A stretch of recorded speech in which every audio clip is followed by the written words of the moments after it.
বন্ধুরা, আগের ভিডিওতে আমরা রায়মার্টিনের পরিবেশ ও বিজ্ঞানে স্কুল নম্বর 6 এর কোশ্চেন অ্যান্সার গুলো সলভ করেছিলাম। আমরা আজকে স্কুল নম্বর 7 হিন্দু স্কুলের কোশ্চেন অ্যান্সার গুলো সলভ করব। তো প্রথম যে কোশ্চেনটা আছে তাতে বলছে তাপ পরিমাপের এসআই একক হলো কি হবে? জুল।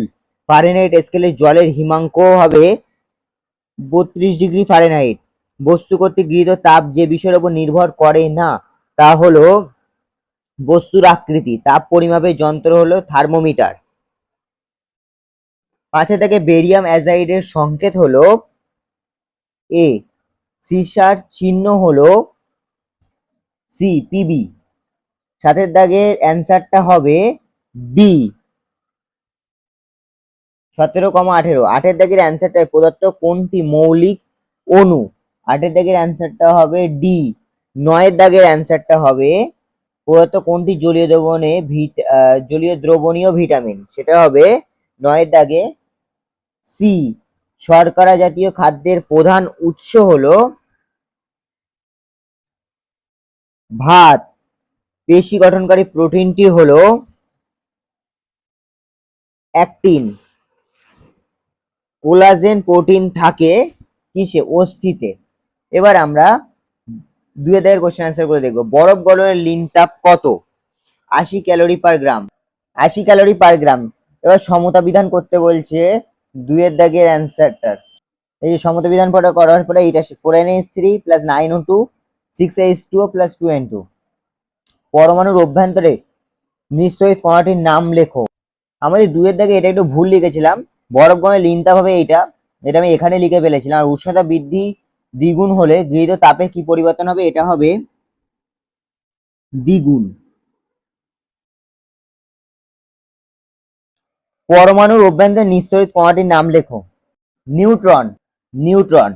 গাছের খাদ্য তৈরি প্রক্রিয়াকে কি বলা হয়? সালোক সংশ্লেষ। লোহিত রক্তকণিকা থাকে এমন একটি প্রোটিনের নাম লেখো। হিমোগ্লোবিন। হিমোগ্লোবিন।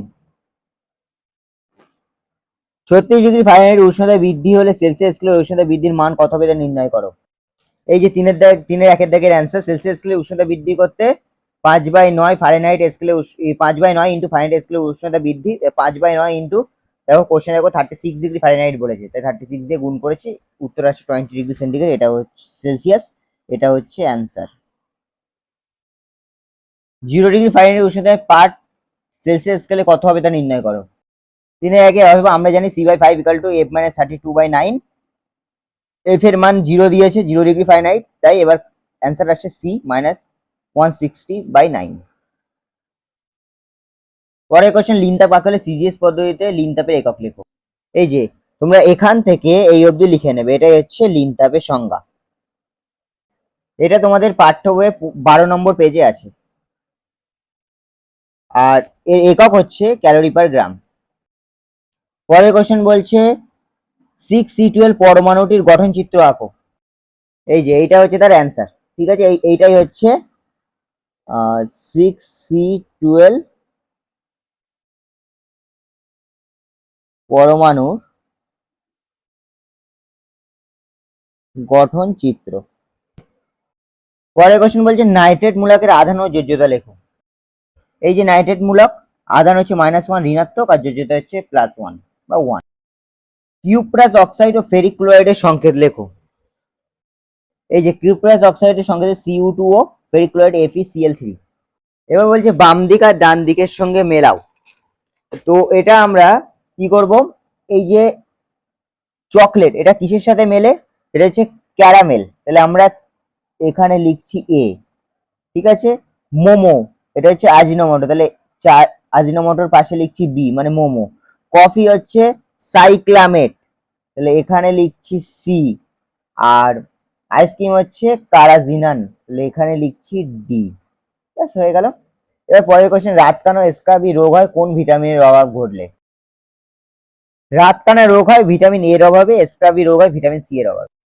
লাস্ট কোশ্চেন, তোমার দেহের ভর 45 কিলোগ্রাম, উচ্চতা 100 সেন্টিমিটার হলে বিএমআই কত হবে তা নির্ণয় করো। আমরা জানি বিএমআই ইকুয়াল টু দেহের ভর বাই উচ্চতা। তাহলে দেহের ভর কত ছিল? 45, আর উচ্চতা কত ছিল? 100 সেন্টিমিটার। আমরা জানি 100 সেন্টিমিটারটাকে 1 মিটার সমান 100 সেন্টিমিটার, তাই এখানে আর সেটার স্কোয়ার হবে, তাই 1 স্কোয়ার। 100 সেন্টিমিটার সমান 1 মিটার, আর 1 মিটারটা স্কোয়ার হচ্ছে, তাহলে 45-এর নিচে 1-এর স্কোয়ার মানে 1, তাহলে 45, তাহলে উত্তর হবে 45। এটাই হচ্ছে অ্যান্সার।